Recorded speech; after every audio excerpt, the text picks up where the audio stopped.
All right, well, welcome everybody to another Wednesday session. We have a good one, I'm pretty sure, in store for you. Today, we are going to be learning a little bit about self defense with a special guest from Foxy Defense and Protections, Demetra Bradley. And I know she likes to talk, so I won't talk too long and let her have this hour. But before we go on, just a reminder, as always, this session is recorded and we are mandated reporters. So just being mindful of the things that you say. If you say anything that lets us know that you are being harmed, you are planning to harm yourself or someone else, we are required by law to report those things. All right, and so I'm just going to go and hand it over to Demetra. Okay, so hi everybody. How y'all doing today? As Jasmine said, I am Demetra, owner of Foxy Defense and Protection, and my job pretty much is to teach self-defense classes to young girls and women. My goal is to help women understand their power when it comes to self-defense, and that it's not always physical, because that's what automatic association is that it's physical, and that's not always true. So it's also mental. It starts in the mind. So I will talk about self-defense, mental health, and how they're related, and give you a few moves on how you can protect yourself in case you are attacked or in a bullying situation. So I am going to share my screen. Okay, so this is one of my pictures from a previous class that I have taught. Of course, you can see it's young girls, and the lady standing in the middle is an Olympic champion. It's Michelle Carter. She's from the DFW Metroplex, and she always likes to have me come out and speak with her girls. It's called You Throw Girl Camp, about the exact same thing that we're going to discuss today. So, what qualifies me to talk to you and teach you this information? First of all, today's Veterans Day, so happy Veterans Day, yay! I am a veteran of the Army, U.S. Army, and I was in for 8 years. I drilled right out here in Grand Prairie, in the Civil Affairs Battalion. I got out not too long ago, a couple years ago, and my job was pretty much to be a negotiator between the cities and towns that had issues and the U.S. So let's say that somebody blew up their city or town or a school or something. My job was to figure out, how that happened, who did it, investigate, and say, hey, well, if you tell us what you know, we can probably build you a water well or something that their community pretty much needed at that time. So my job was a lot of negotiation while in the military. And then I have a couple degrees. Graduated with my bachelor's from Sam Houston State and got my master's in criminal justice from the University of Cincinnati. So while I was in ROTC and undergrad at Sam Houston, I ended up saying, this is something I really like, and that's how I ended up joining the military once I graduated. While I was also an undergrad at Sam Houston, I worked as a jailer in the local county jail. So I saw a lot of things, and that again made me say, okay, I want to go further in criminal justice. So after my stint in the Army, stint in college, I decided to move back home because I'm from Fort Worth and become a Fort Worth police officer. So my current job is the recruit training coordinator at Fort Worth PD, and my job is to make the curriculum for the recruits once they are in the police academy. So I have taken a lot of classes as the coordinator that have given me education and a heads up on self-defense. So first one says Master Peace Officer Certification. That's the highest you can go in the state of Texas. Developing a What Am I for Women Advanced Instructor course. So that just means teaching. And then Advanced Control Tactics Instructor. It's the same thing, but that just means hands-on teaching. And then Emotional Survival, also important for law enforcement. Krav Maga is a form of martial arts. So I have that instructor certification and starting strength certification as well. So I've been a police officer for 8 years, and I plan to keep going, making the city better than what it was yesterday for the next few years until I hit 25, till I retired. So I've also received independent training. So I've gotten my own training from RAD Self-Defense Systems. And this is the only course, RAD is the only course that is approved to be taught on college campuses. So that was why I chose this particular program. It gives me the opportunity to talk to college girls and women and actually go on the campus and teach a self-defense class. So they don't have to leave and go somewhere else to a gym or to a dojo or somewhere else to learn self-defense. I can bring it straight to them on that campus. And then the last one is the Finding Your Voice. That just helps me with public speaking. So being out in front of people, even though I'm an instructor every day at work, it's different talking to recruits who just go yes, yes, yes all day than talking to people and getting them to understand why self-defense is so important and my passion.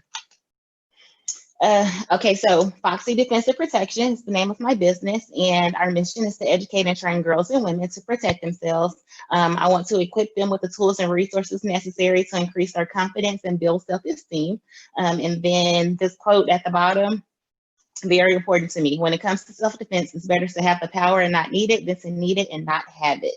So you want to make sure that you have everything inside, so when the time comes, that's what's coming out. Because in a high stress situation, we revert back to the level of our training. And sometimes that level of training is zero. We don't want that to happen. We don't want to be there. So what are we going to talk about today? I'm going to talk about recognizing danger, setting boundaries, enhancing self-confidence and self-esteem. And I also have some few cyber safety tips that we'll go over first, and then we'll talk about hands-on defense. Are there any questions so far? No? Good? Okay.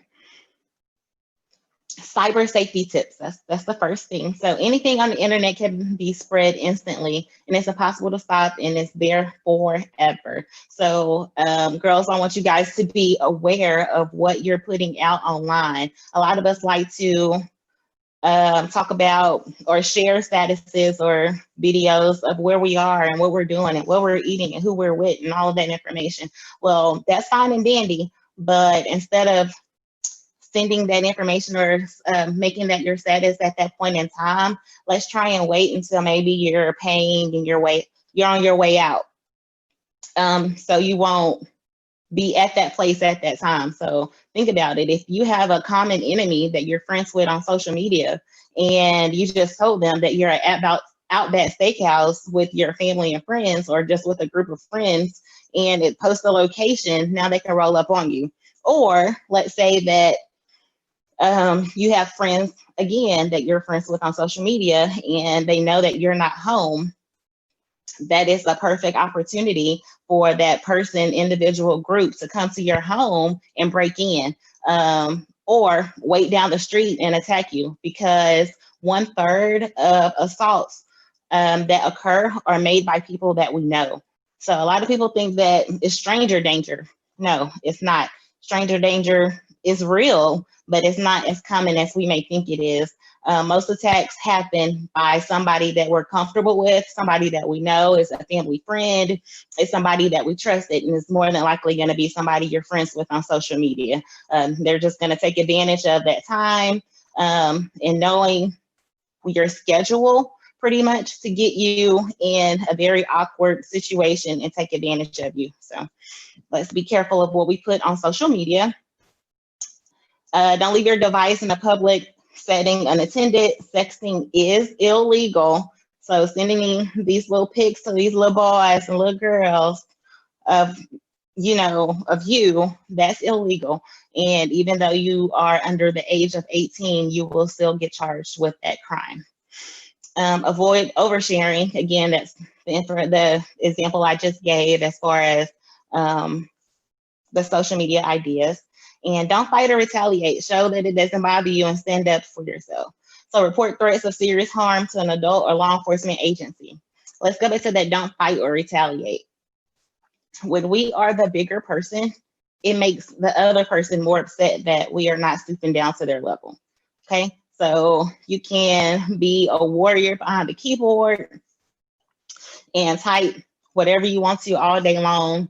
Other people do it We've seen it happen in politics, but don't act upon those particular emotions, okay? And when we are strong mentally, it makes us strong physically, so we don't have to revert back to this online cyberbullying type deal. Okay, so what is self-defense? This is a very long definition and it's pretty extensive, but it covers everything when we're talking about self-defense. So it is a set of awareness, assertiveness, verbal confrontation skills, and strategies and physical techniques that enable someone to successfully prevent, escape, resist, and survive violent assaults. Okay, so in a nutshell, it's mind, body, and spirit. It's talking, it's your awareness and assertiveness using your voice. We'll talk about that in a little bit as well, to defend yourself and those around you or prevent something from happening. Because the more we are aware of our situations, the less likely we are to become a victim of a crime.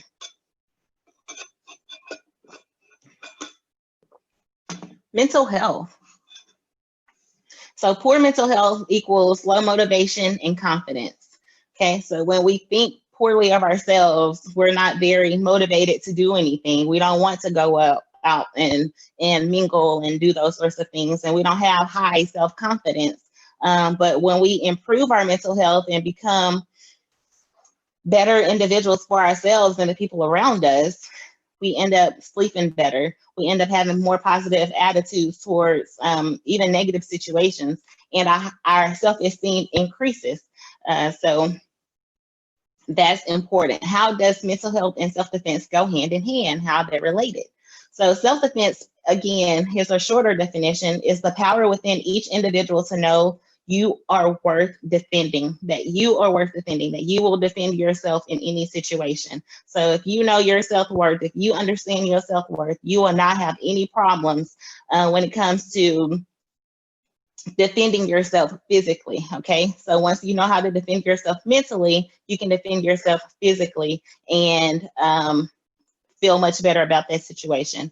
Improve your mental well-being. So clarity of the mind, which leads to better sleep. So if you feel better, or if you look better, you feel better, right? So I know I have days where if my hair is looking crazy, I don't want to be bothered with nobody. I may walk with my head down and that sort of stuff. And I may feel a certain type of way because I may not feel like I look presentable, okay?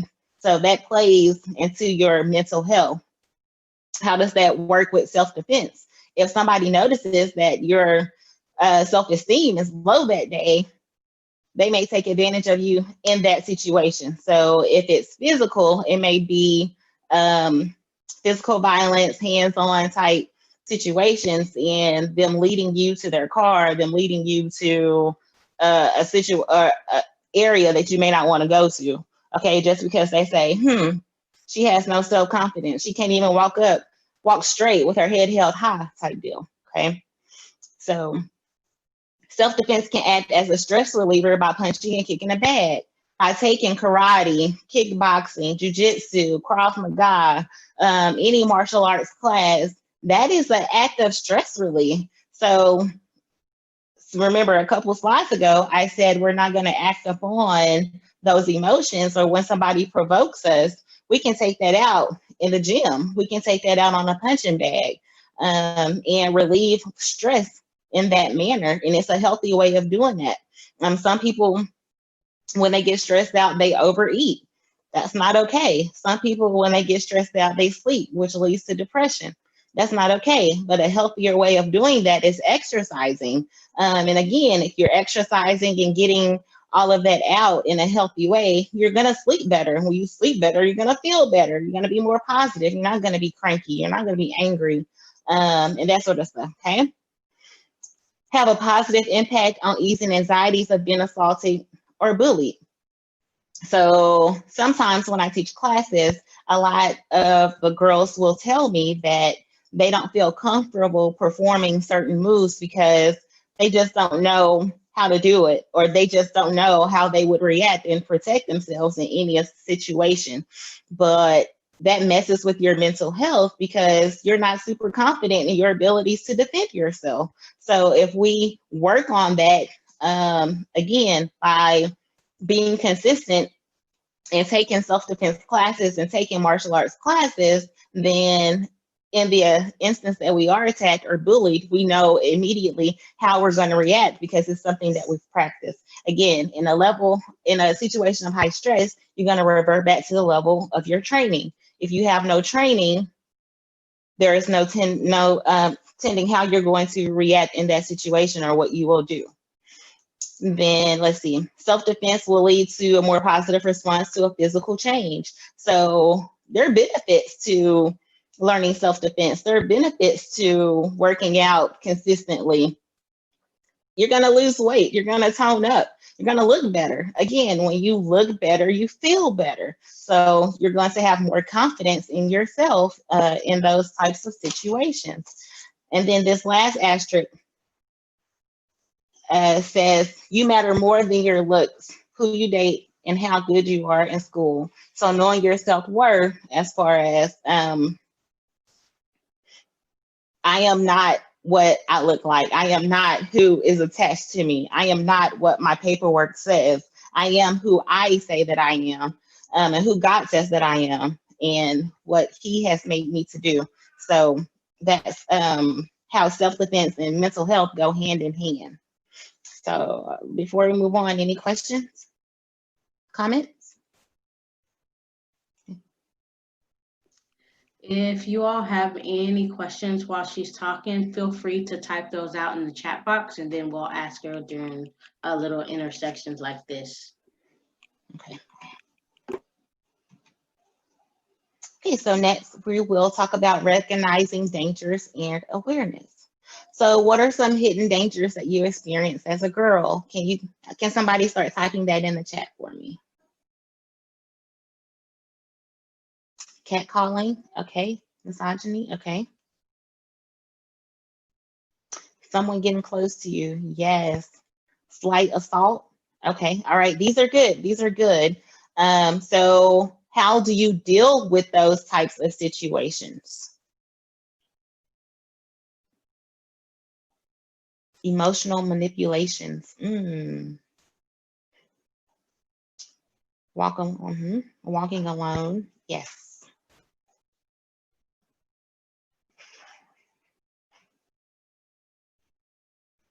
Sometimes it's very hard for us to know how to deal with these types of situations because, again, it's something that we've never been taught. So for women and girls, we have to learn to be aggressive.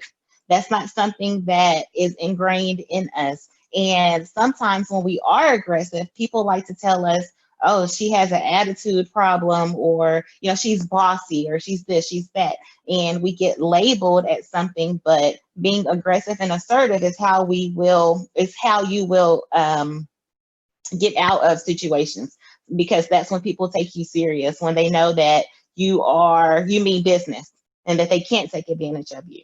So let's see. Mean girl syndrome. Does anybody know what that may mean? What mean girl syndrome is?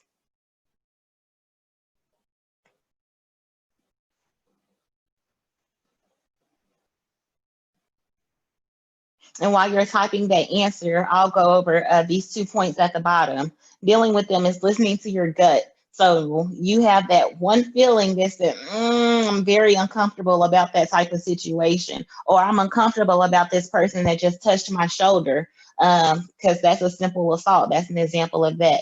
So listening to your gut and saying something and not laughing it off is how you will recognize and get that danger away from you. So let's say you do have that friend that comes over and it's like, hey girl, what's up, Jazz? And rubs the shoulder type feel. And you're like, I don't like that. That's uncomfortable. Tell them that I need you to get your hand off me in an aggressive manner, in an assertive manner. So they know that you're not playing. It shouldn't be a stop, don't do that. Because to them, you're playing.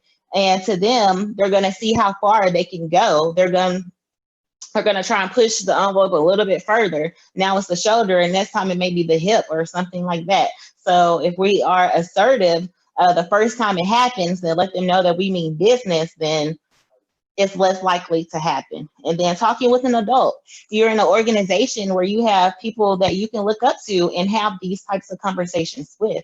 And you are not the first to experience that. So open up to them and be comfortable talking to them, and they will give you good tips and advice on how to deal with those types of situations, because I'm sure they've dealt with them themselves when they were your age.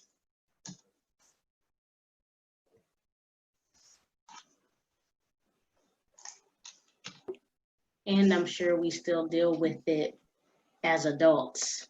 Yes.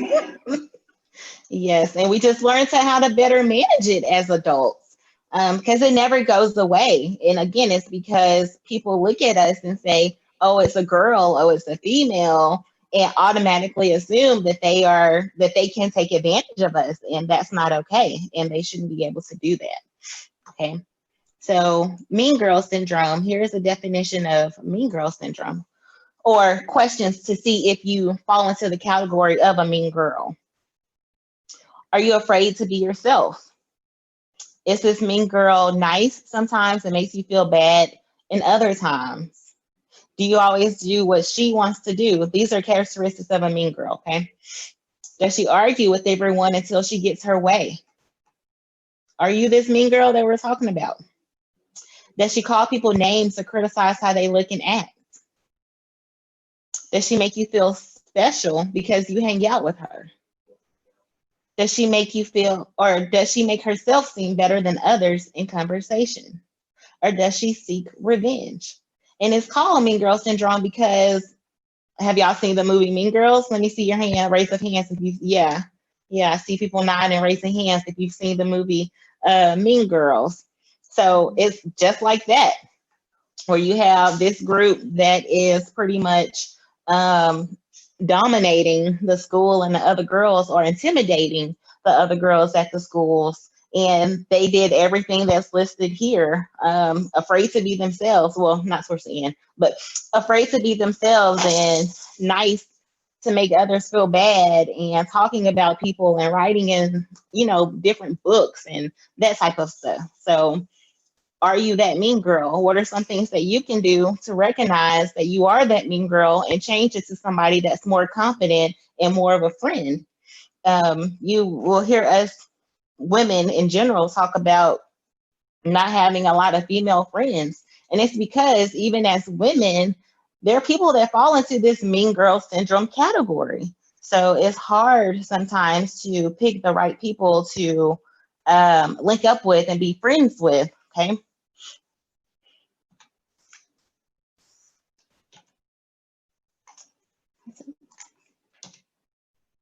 Okay, so this is what I want you guys to do. I want to see this in the comments.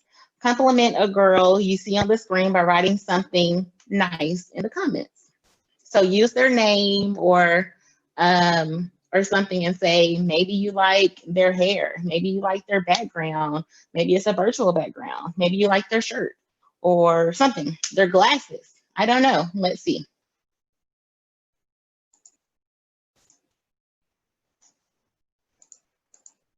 Okay, so that's okay. That we can't really see each other. But oh, see, there's nice artwork. Good job. Good job. I like to see that. But how do you feel when somebody gives you a compliment? When somebody says your hair looks nice? When somebody says those are nice glasses? How does that make you feel? You feel like, now your shoulders are back a little more. Now you're standing a little bit taller because somebody has complimented you. So that's baby London. Say hi, London. Guys, when somebody compliments you, it makes you feel good. So let's compliment other people as well, so we can boost their self-esteem, so we can boost, you never know what people are going through, and you sharing a smile or sharing that simple compliment will make them have a much better day. Okay. Now let's talk about setting healthy boundaries. When do boundaries become necessary? Let's go back to that example when I was talking about the hand on the shoulder. That is an example of when a boundary is now necessary. Now you have to be very assertive in letting somebody know, firm and consistent in what your boundaries are, so they will know not to cross them and that you are uncomfortable with them crossing that particular boundary. So how do you enforce those boundaries? Being firm and consistent. If it happens over and over again, say the same things over and over again and be more assertive every time you have to say them. If it leads to you having to use a level of physical restraint, then so be it. If it leads to you having to tell somebody that's in a different position, then so be it. Meaning another adult or something, then so be it. You have to give respect in order to get respect. And then this quote over here, it says, daring to set boundaries is about having the courage to love ourselves, even when we risk disappointing others. So it doesn't matter how you make the other person feel. What matters is how you feel. What matters is your mental health. Okay. What matters is you, not anybody else. Okay.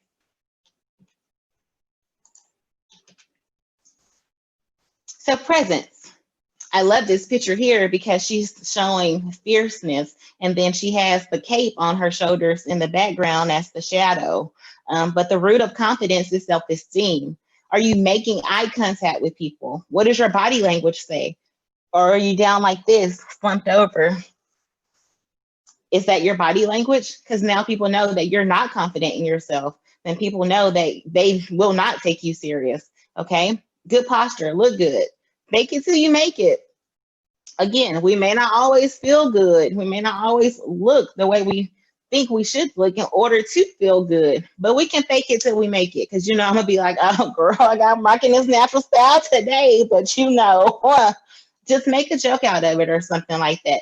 Because I know that I need to go and put some conditioner on this. I do, but not right now. Okay. And it's okay. I look fine. Because on the sideways, you can see the little puffs.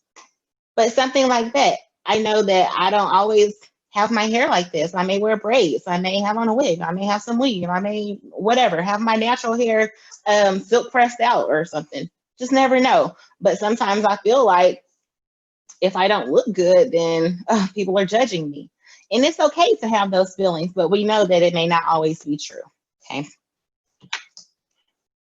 Voice, using your voice to get your point across. So this is one of my favorite pictures from a class. When you have people that are quiet and they come up to Bob, because that's his name, the dummy, his name is Bob. And they come up to Bob and they're taking out everything that they've been holding in on Bob. I love it. I love to see it because these are the people that you least expect to do something. So like in class, I always do this PowerPoint presentation first and the hands-on portion second. So they may not be very talkative during the first part, but then it's something like this and they have that opportunity to kick and punch and take out that stress that they may be holding in on Bob, and they react and they do good. So that's exactly what she's doing right here, is taking it out. We also talk to Bob. So not only do we hit on Bob and beat him up, but we talk to Bob because we want Bob to know what's going on. In today's society, the first thing that people run to do is they go and get this, and they're doing this. So they're recording. What do you want to be recorded when you are in a situation that you may need help and being assaulted? Do you want to be on the recorder saying, stop, get back, leave me alone? Or do you just want to have somebody having a video and you're not saying anything or doing anything?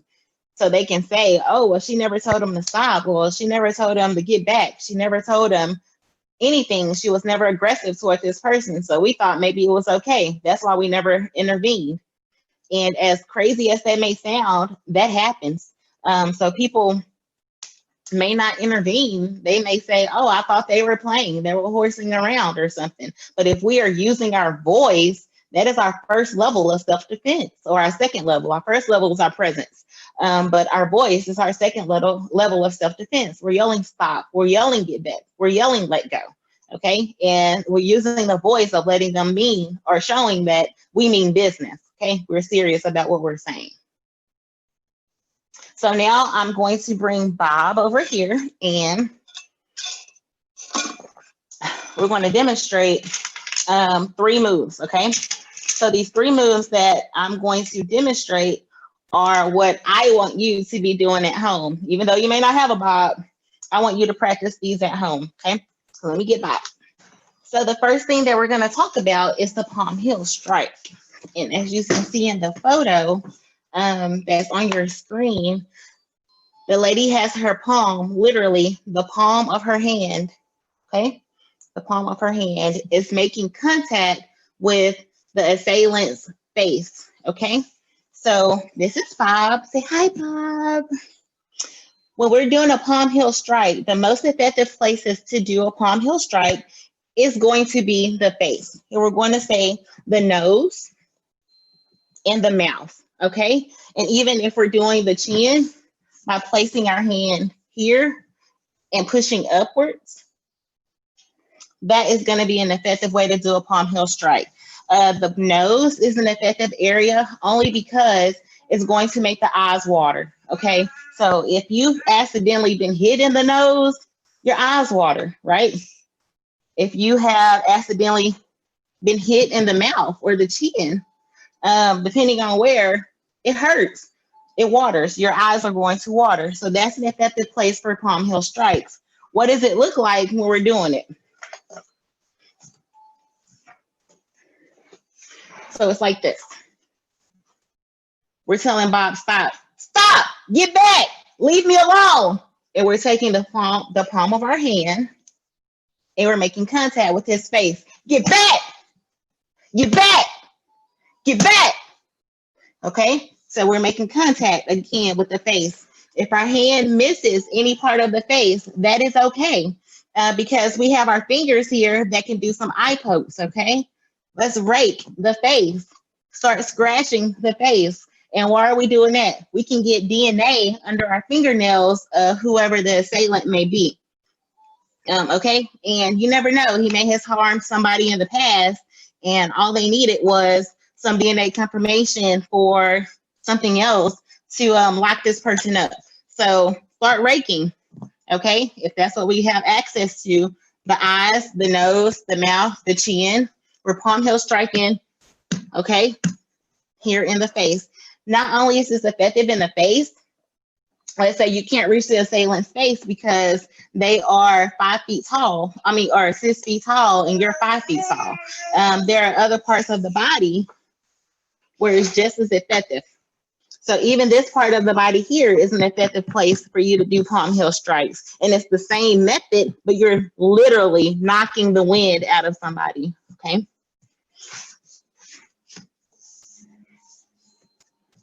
We have any questions?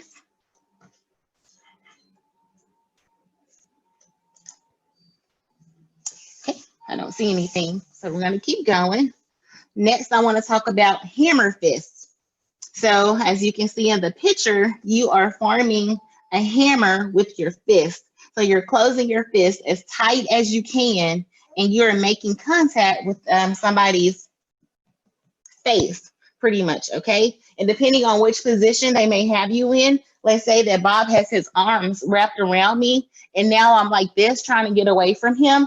I can use my hammer fist. Again, it's just a really close fist, a tight fist, and pound the shoulders here. This is where I'm pounding, okay? And this is where I'm making contact.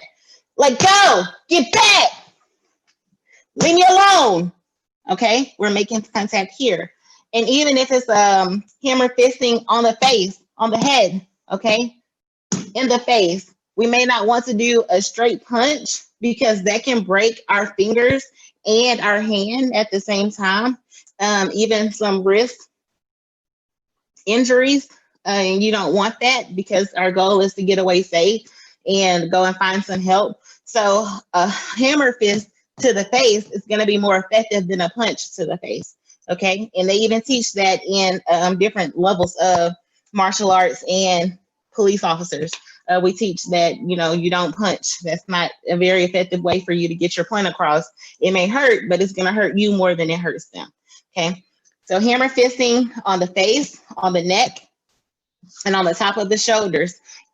We can even clap our hands together and cause some ringing on the person here. So again, he has picked me up and his arms are around my waist. I can clap, clap, clap, clap. I'm pushing these ears together. Like, who has ever been hit accidentally on the ear? It rings and it hurts. And that's on accident. So imagine how Bob is now feeling if I am intentionally doing those exact same moves. Okay. So again, these are things that you don't need strength to do. You just need to be able to know to do them to cause physical pain to somebody else. Our goal is not to stay in a fight. Our goal is to get away from the fight and go and get help.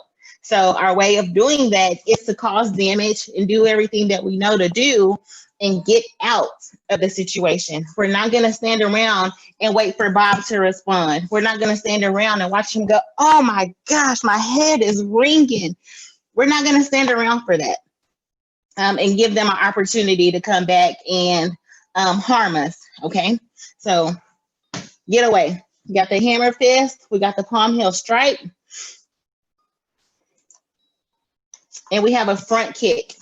Okay, so a front kick, I can't really show you on Bob here, but I love this diagram because it shows the angle of the leg and the foot. It's pretty much flexing your foot, your leg all the way out, extending it all the way out and kicking upward. Our goal is to kick the groin of the assailant. Almost always our assailant is going to be a male, and kicking in the groin is going to hurt him really, really, really bad. Even if we have an assailant that's a female, kicking her in that area is gonna hurt too. Okay? You ever rode a bike or fell off a bike hard the wrong way?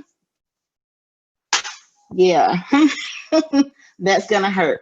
So kicking in the groin, a front kick, is going to be extremely effective. Okay, so now we're going to put all those together. So now we have, let go, get off me, leave me alone, let go, let go, let go, let go, let go. Okay, so we're putting together everything that we have done, everything that we have learned to do to get our point across. And so for those who are recording, ooh, she told him to stop. Ooh, she told him to let go. Or I heard her yelling at him. I couldn't exactly hear what she said, but it sounded like she meant business. Okay, so that is our goal. That is what we want to happen. We want them to let go of us. We want them to not take us anywhere else, because in situations where victims have been taken from one location to the next, you are more likely not going to make it home safe from the secondary location. Our goal is to stay in the primary location as long as we can. We do not want to get put in the big white van, thrown in and doors shut, and taken to a secondary location, because the first location is where they have no control over you. This second location, who knows what it is? It could be the basement of their home, and now they have full control over you. Okay, so we're gonna fight and bite and kick and rake and yell and hammer fist and palm heel strike and kill until we can't do it anymore. Okay, and until somebody comes to get help for us.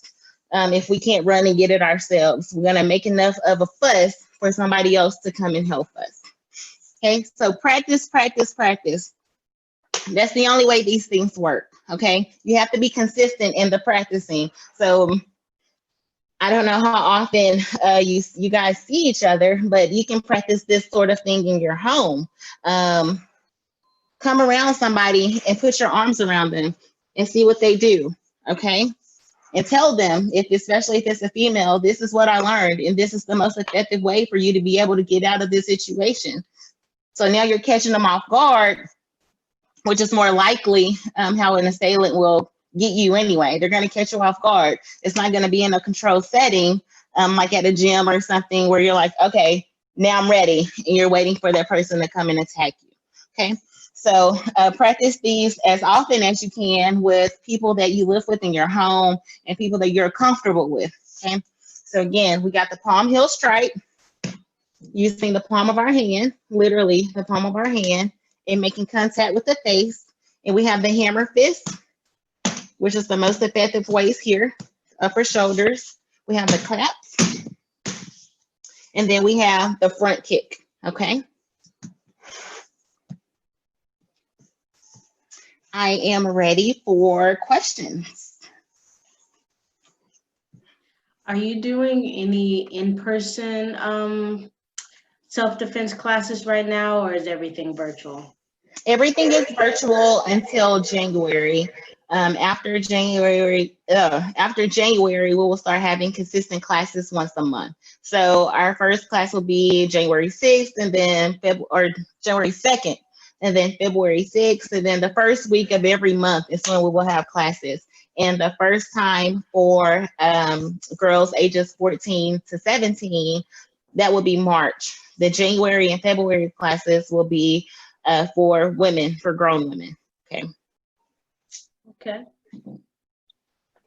I have a question. I, when being concerned about physical grappling, have relied and been able to rely on being a large statured woman. But what about for like smaller sized women? Is there any specific tactics or advice if you are young or smaller stature that works just really well? Yeah, so it's not all about power or what you have in you, the physical stature that's going to harm somebody. It is how you deliver it and catching them off guard as well. So if you are a smaller stature person, you can still do the palm heel strikes. You can still kick. You can still do the hammer fist, and you can still do the front kicks. Those are going to be the most important things at that for a smaller stature person, because you're going to be pretty much here on an here or here, okay, on an individual that is an assailant. So you're going to be able to have the body, the harder for the softer parts of the body to make contact with to do the most damage to. Even Makes getting sense. on the ground and doing like having dead weight. So let's say that they are trying to pull you from a situation. You mentioned being a bigger stature woman. That's why I don't get rid of my legs and my thighs, because I know that I can sit on somebody until my assist officer is on the way to come and help me. So all it is helps me sit on somebody and keep them there and contained for a little while longer if I'm out of breath and winded from fighting and they're not. So even being a smaller stature, having dead weight is going to take a lot from them to be able to turn around and try and pick you up if you have dead weight. So you're just going limp. You're just going limp, and it's going to cause them to have to turn around and physically work on, okay, let me see if I can get them up. Let me see if I can put my arms up under them and pull them away. So going limp works well a lot of the times too. Thank you for that. In the chat box, we have, will you have any information about joining your self-defense classes for the high school girls? I guess the 14 through 17 class. Yeah, on my website, which is www.foxydefensepro.com, it's called a CUB session, C-U-B session, and you can go there and sign up for classes. But again, the first in-person CUB session will not be until March. So that's not up yet. That's still being planned for different locations. Since I am a full-time police officer, I don't have my own facility. I rent places to have the classes at, depending on where the feedback comes from what side of town. And I almost always have them at a different location every month, just to be able to spread it out throughout the city of Fort Worth. All right, thank you. And they said thank you in the chat box. Another question is, not saying we should care about the person's face, but is there a way to take self-defense too far? No, it's not. And I say that because we as women have to learn to be aggressive, and it is okay to be aggressive. You can't take it too far because you don't know what their stopping point is. So when you actually see them stop physically assaulting you or trying to take you to that secondary location, then you can stop whatever it is that you're doing to get away. But no, I'm not going to tell you to hit 3 times and that's it. No, I'm not. I have a question. Go ahead, BZ. Don't men expect us to hit them in the groin? Cause I mean, a lot of girls hit men there. So Yeah. won't they take advantage of you kicking them and grab your leg or something? Well, if they grab your leg, again, that's another reason for you to go limp. But yes, some men will expect you to go for their growing. Some men may wear a cup because they expect you to go for the growing, but they're not going to expect you to fight back. So they may say, oh, she may try and punch me or grab me, and that's it. But that's okay. You have other methods that we can do. I call this one, it's called stomping the ants. So you tried to kick in the groin, it didn't work. So now you're stepping on their feet. Something as simple as stepping on their feet repeatedly, and we're going to work. We're going to work. We're going to work. We're going to work. And we're stomping extremely hard on their feet to get them to let go. And then down at the knees, they grab your legs. So now you're down on the ground. And knees are meant to bend in one direction. If they're grabbing your legs, they're not going to grab your legs and turn around this way and grab your legs. Okay, they're grabbing your legs from this motion. So with one leg that they're grabbing, take that other leg and kick the knee in the opposite direction. A knee is meant to only fold one way. When you're making it go in the opposite direction, it's snapping, it's popping. And if we're in a high stress situation because you are being assaulted, all of your adrenaline is gonna go and run to that particular body part. So it's going to be extremely powerful when you're kicking somebody's knee in one direction, even though it's meant to go in another. Does that make sense? Oh, okay. Yeah. Okay, thank you. Is there ever a time where you should be cautious about being too assertive or too aggressive with men and it backfire, or people and it backfire? And I ask that because when I used to live there, I moved to Seattle and I didn't know anyone. I had never even visited Seattle before I moved there. And I was approached there a lot by guys, and I rejected them, but I was always very cautious about being too rude or too assertive with them because I was like, I don't know anybody in this city. I don't know anywhere to go. And when I got off the bus, I would still have to walk a distance to get home. And sometimes, like I had an incident where like one of the guys who was trying to hit on me on the bus got off at my stop, even though they didn't need to be there. So I was just like, man, I don't want to end up in some Law and Order SVU kind of situation. They're mad that I rejected them, and I would still, but I would be kind about it. And so there was even like a time where like I rejected a guy and then he saw me again. Like Seattle was big, but it's so small. You see the same people. And he saw me again and approached me again, like I didn't reject him the first time. So, but I was also always very cautious, like, okay, don't be too aggressive or come off too rude, because then they could get upset and, it could backfire on me. Okay, so I still say no. And I am the sweetest, nicest person you will ever meet. But when it comes to you setting that boundary because you're uncomfortable with whatever it is they're doing or saying, just make it known and be powerful and say it. Yeah, it may hurt their feelings, but who cares? That you're safe. And I understand what you're saying as far as you don't want them to be like, oh, okay, so she gonna act like that, so now I'm gonna really assault her, or now I'm gonna really take advantage of her. So I get what you're saying, but I don't think there's ever a point where you're extremely or where you're too aggressive in that type of situation, unless it's with a weapon. I mean, you're not gonna pull out your gun and be like, I told you not to touch my shoulder, so. Yeah. All right. Does anybody have any more questions? No, I think that's it. Okay. All right. Well, I am very appreciative that you guys have allowed me to come and share self-defense and mental health tips for you. I do have an evaluation link to a Google form that I would really appreciate if you guys could fill out and let me know what you liked, what you didn't like, and some things that I may be able to improve on for the next virtual session.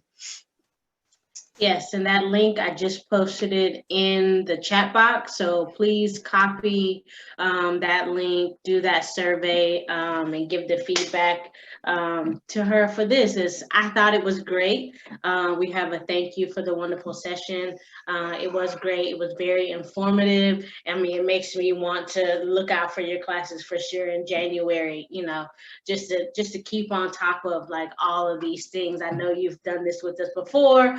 And I appreciate you doing it for us again. Okay. All right. So, Thank you.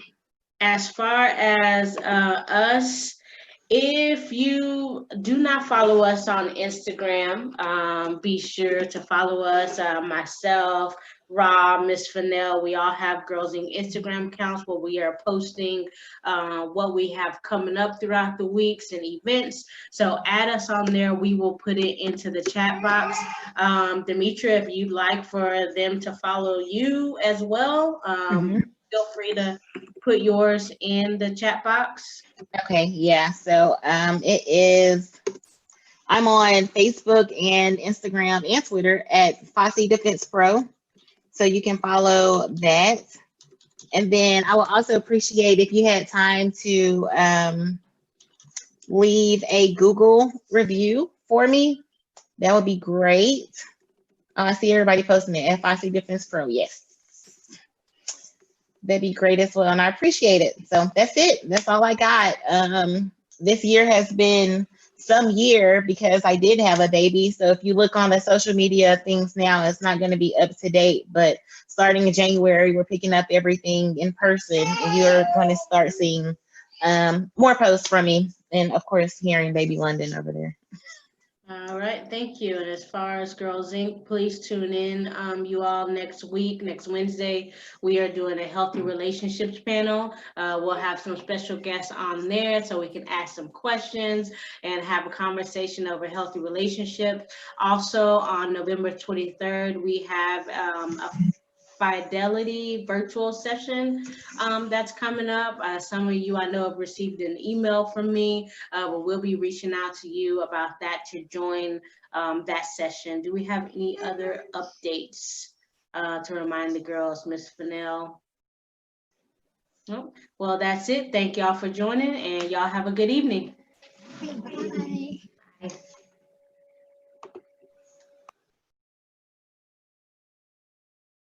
Bye.